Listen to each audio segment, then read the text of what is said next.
প্রিয় বউ,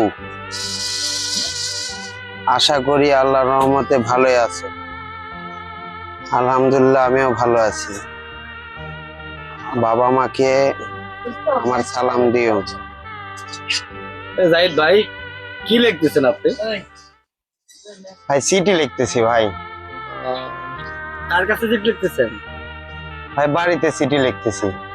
তাই মনে আছি দুঃখ আপনার? দুঃখ না ভাই, দেখতেছেন তো আজকে দিয়ে 7 দিন 8 দিন হয়ে গেল বাড়িতে যোগাযোগ করতে পারতেছি না। বাড়িতে কোনো ফোন দিতে পারি না, মানে সিমে টাকা ভরায় ফোন দিচ্ছি, তাও কথাবার্তা বোঝা যাচ্ছে না। ভাই তো এই জন্য চিন্তা করলাম যে চিঠি লেখা ছাড়া তো উপায় নেই, আর নেট কবে ঠিক করবে তারও কোনো উপায় নেই। সমস্যা তো সবারই হয়, সব প্রবাসী ভাইয়েরা একই অবস্থায়, সবাই কথা বলতে এই জন্য এখন 90 শতকের লোক কি করছে, আগে যারা প্রবাসে আসছে তারা তো চিঠির মাধ্যমে আদান প্রদান করছে।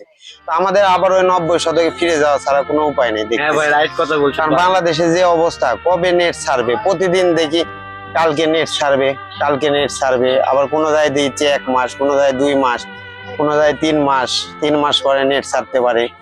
এই জন্য আর কি চিঠি লেখা ছাড়া কোনো উপায় নাই ভাই। তো ঠিক আছে ভাই, আপনি রাইট কথা বলছেন। আগেকার 90 দশকের কথা আপনি যখন মনে করছেন, এটা কি চিঠিটা লিখি ভাই, যদি 7 দিন আগে লিখতাম তাও 7 দিন আগে বাড়িতে পৌঁছতে হয়তো।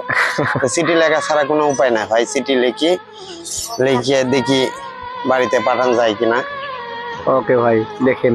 আচ্ছা ভাই, ঠিক আছে, আপনারা চিঠি লেখেন। হ্যাঁ ভাই ঠিক আছে, সবাই চিঠি লেখেন না। ওকে ভাই, সবাইকে বলবো চিঠি লিখতে। হ্যাঁ, 90 দশকের লোকের মতো। হ্যাঁ।